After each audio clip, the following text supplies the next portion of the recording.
Hey there, fellow ghost hunters. Today, we're diving into the eerie and abandoned towns scattered across the United States. Buckle up, because it's going to be a spooky ride with a twist of humor. We're talking ghost towns, folks. Places that time forgot and, let's be honest, probably regretted abandoning in the first place.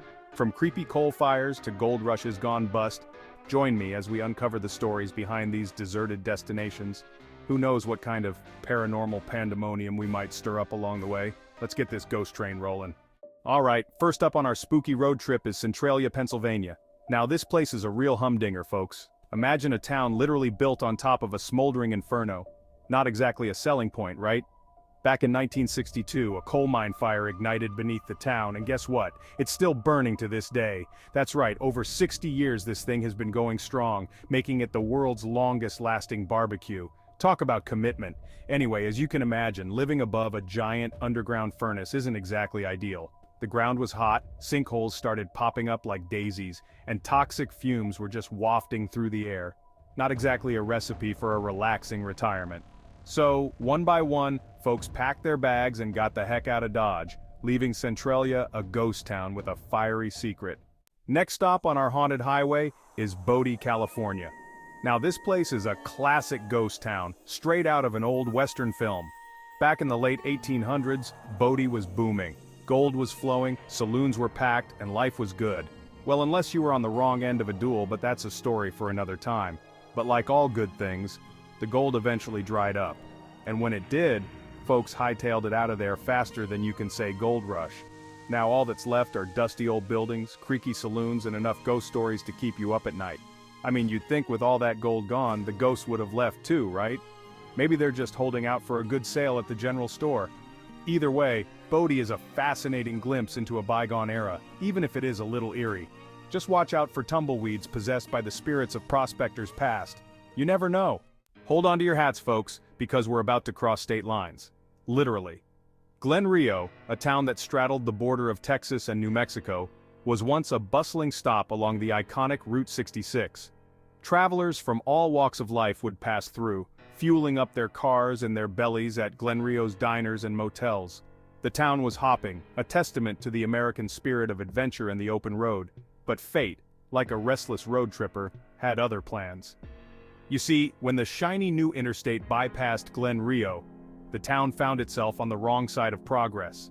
The traffic dwindled, the businesses closed, and Glen Rio slowly faded into the desert landscape.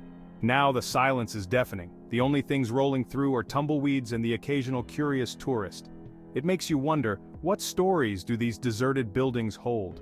Maybe the ghosts of travelers past still wander the empty streets, searching for a cold root beer and a slice of apple pie.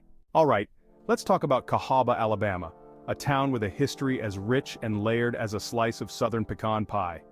Now this wasn't just any town. Oh no, this was Alabama's first state capital. That's right, politicians in their finest waistcoats and hoop skirts once graced these streets. But here's the thing about politicians, they're about as loyal as a mosquito at a nudist colony. You see, Cahaba had one major flaw, its tendency to flood. And I'm not talking about your average run-of-the-mill floods. We're talking epic biblical-level floods that would make Noah himself say, "Whoa, that's a lot of water." So, after a particularly nasty flood in 1879, the politicians decided they'd had enough.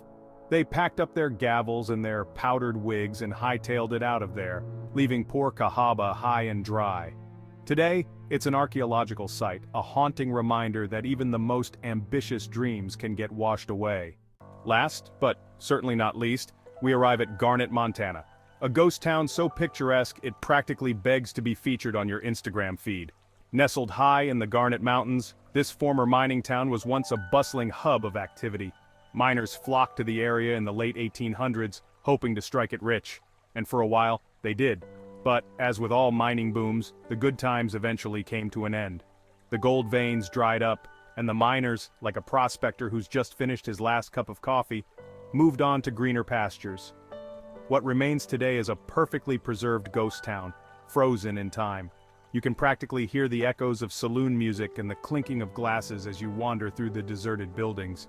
It's eerie, it's beautiful, and it's the perfect place to snap a selfie with a ghost. Or at least pretend to for the gram.